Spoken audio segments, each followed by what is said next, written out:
I just want to let you know I have been up half the night thinking about how to make my boring little life interesting. Who would have thought a year ago when I moved here from Arizona to be close to my sons that I would be doing something like this? It makes me wonder if this is some sort of trick to make me reevaluate my life and find out I haven't done very much. I mean, I wasn't as bad as Emily Dickinson. She never left her room. I do that. I get out, I walk every day, I dance, I swim. I take the bus. You know, it really wasn't my fault that my life started with two disasters. The first, 5 days after I was born in March of '57, the worst tornado to hit Dallas. 9 months after that, my parents divorced. Fame is a fickle food upon a shifting plate. Well, anyway, in 1967, after 10 years in Dallas, my parents remarried.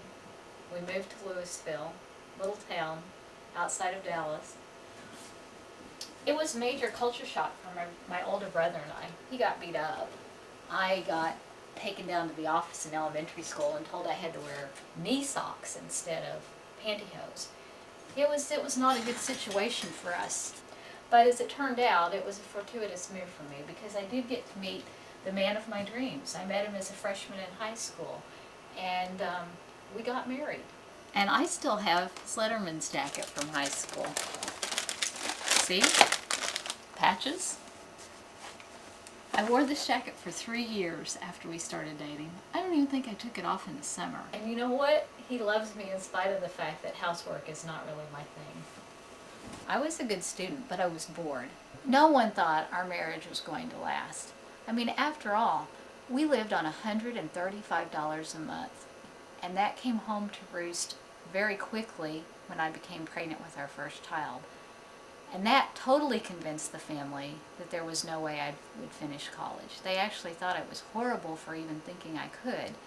But my husband and I were bound and determined that we were both going to keep going to school, and we did. I was only 21 when I started teaching, which made me younger than almost all of the students that I had. I was teaching in 1978 when the Shah of Iran fell. 75% of my students were Persian. They were young, they were male, they hated women, they hated America. This was not the best learning situation. By the way, I graduated with a bachelor's degree in political science. I was teaching, but I was at least using my international relations in the classroom.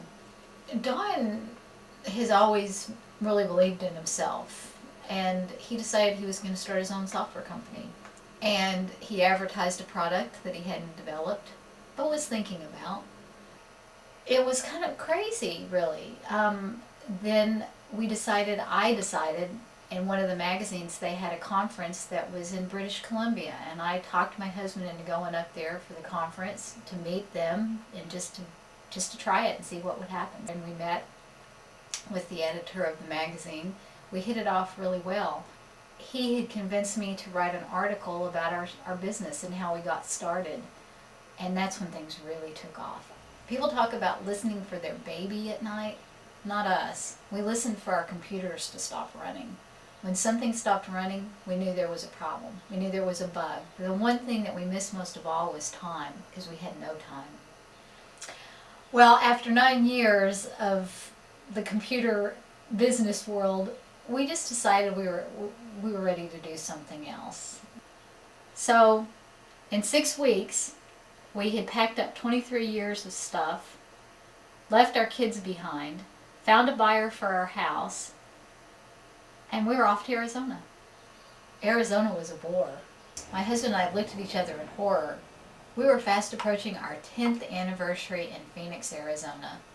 Our sons had already moved to Los Angeles, so we decided, why not move in with them? This is my favorite poem by Emily Dickinson, and it's one that I always write in sympathy cards when I send them out.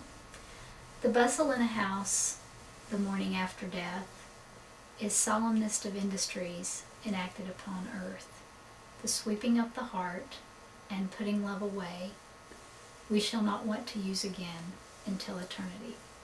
I always really liked this poem, but I don't think it really meant as much to me until after my dad died.